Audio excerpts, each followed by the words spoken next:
Ciao a tutti!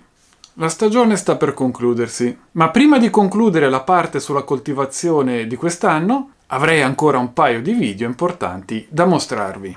Oggi vi spiegherò come risparmiare soldi per la prossima stagione. E questo sarà possibile se avete un giardino. Lo si può fare anche su un terrazzo, ma sarà più complicato. Dunque, nel video di oggi parleremo di come rigenerare il terriccio utilizzato quest'anno per l'anno prossimo. Rigenerare il terriccio è semplice. Basta mettere in una compostiera le foglie, i rami secchi e i rami delle potature, gli scarti vegetali della cucina e l'erba del prato che tagliamo. Nel giro di pochi mesi avrete del compost di qualità da mischiare insieme al vostro terriccio ormai esausto, così da ottenere un terriccio completamente rigenerato. E siccome voglio dimostrarvi che è realmente possibile, farò analizzare il compost ottenuto alla fine del processo. Quindi seguite il video fino alla fine dove vi mostrerò e commenterò le analisi ottenute dal laboratorio. Ma che cos'è il compost?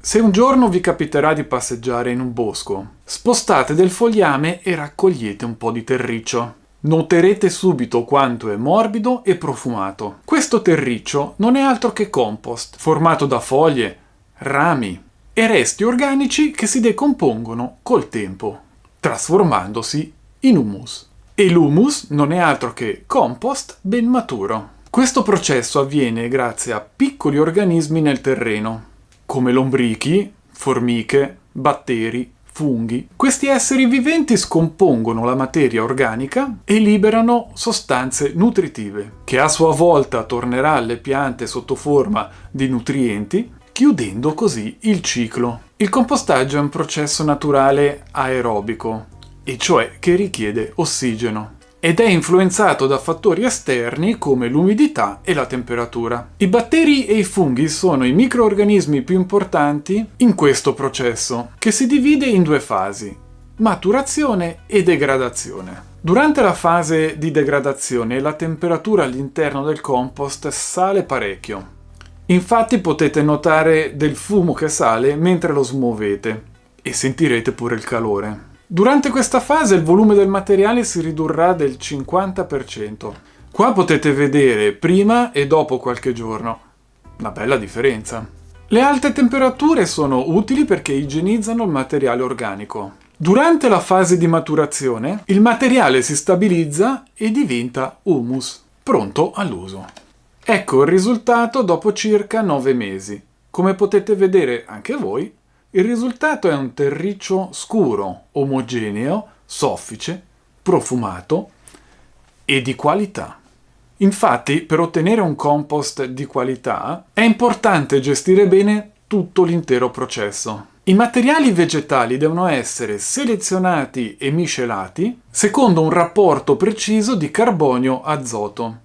2 parti di carbonio, 1 parte di azoto. Dunque, all'interno della compostiera bisogna mettere 1/3 di materiali legnosi, rami triturati, truccioli di legno, un altro terzo di materiali fibrosi, come le foglie e, se ce l'avete, della paglia. E questi 2/3 sono la componente di carbonio, mentre l'ultimo terzo sarà composto da scarti vegetali di cucina e da erba appena tagliata. E quest'ultimo terzo è la componente di azoto. Si possono compostare scarti di frutta e verdura crudi, fondi di caffè, i filtri del tè, scarti vegetali e i residui del compost precedente. In piccole quantità si possono aggiungere le croste di formaggio, scarti vegetali cotti, le foglie di magnolia che si decompongono molto lentamente e la cenere della legna che utilizziamo per cucinare perché contiene dei residui di metalli pesanti. Tutto il resto non va assolutamente decomposto.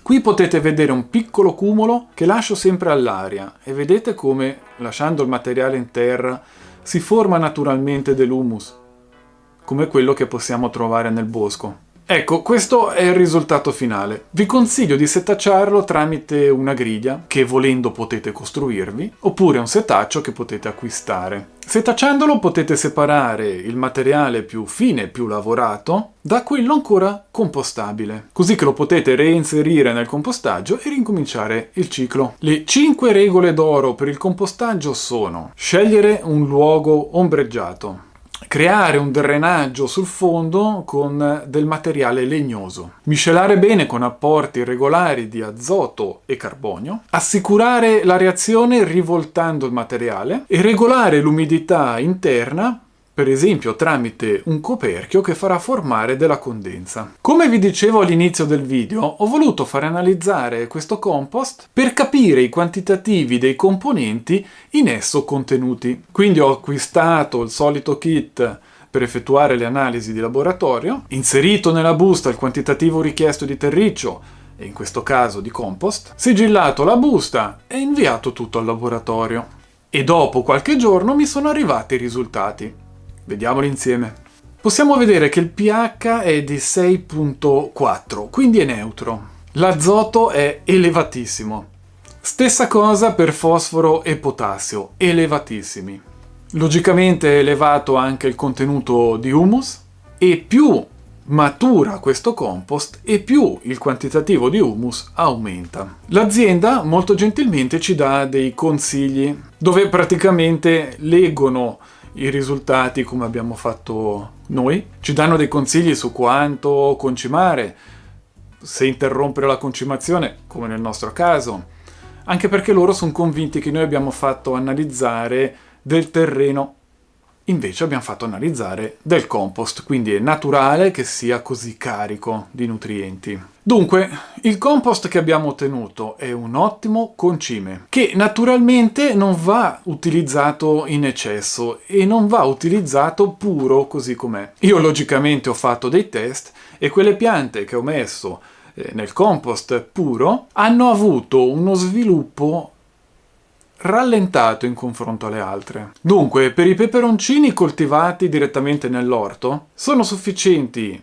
circa 3 litri di compost maturo per metro quadrato. Invece, per le piante coltivate in vaso, possiamo fare una miscela con 30% di compost, 30% di sabbia e 40% di terra oppure terriccio esausto della stagione appena trascorsa. Nel mio caso, nella compostiera, ho messo anche parte del terriccio della stagione passata, dato che ne avevo veramente tantissimo. E siccome nel mio terriccio avevo anche della perlite per renderlo più soffice, non servirà aggiungere della sabbia. Quindi ho fatto una miscela con 30% di compost e il 70% di terriccio vecchio esausto che avevo tenuto da parte. Così facendo ho potuto risparmiare tantissimi soldi non dovendo più comprare terriccio nuovo. Se poi ci facciamo del fertilizzante, anzi, i 3 super fertilizzanti, e qui vi lascio un video tutorial, potremmo risparmiare ulteriormente senza rinunciare ad ottimi raccolti.